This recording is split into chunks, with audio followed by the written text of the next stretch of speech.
Hi friends, welcome to channel. Happy birthday god of masses ఎన్బికి 111 games ను చూస్తే ఇది బాలకృష్ణ కెరీర్ లో అత్యంత భారీ స్థాయి హిస్టారికల్ యాక్షన్ డ్రామాగా కనిపిస్తుంది.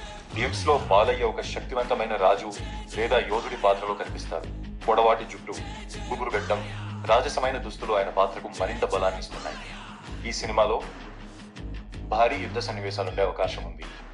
బాలయ్యను ఇప్పటి వరకు చూడని కొత్త అవతారంలో చూపిస్తున్నారు. విజువల్స్, సెట్స్ మరియు సినిమాటోగ్రఫీ చాలా గ్రాండ్ గా ఉన్నాయి. మాస్ డైలాగ్స్ మరియు పవర్ఫుల్ ఎలివేషన్ సీన్స్ ప్రధాన ఆకర్షణగా ఉండవచ్చు. దర్శకుడు గోపీచంద్ మలినేని ఈ సినిమాను పాన్ ఇండియా స్థాయిలో రూపొందిస్తున్నారు.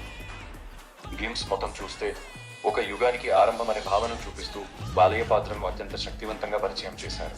అభిమానులకు ఇది మరో భారీ బ్లాక్ బస్టర్ గా మారే అవకాశాలు కనిపిస్తున్నాయి. వీడియో లైక్, కమెంట్, సబ్స్క్రైబ్ చేయండి.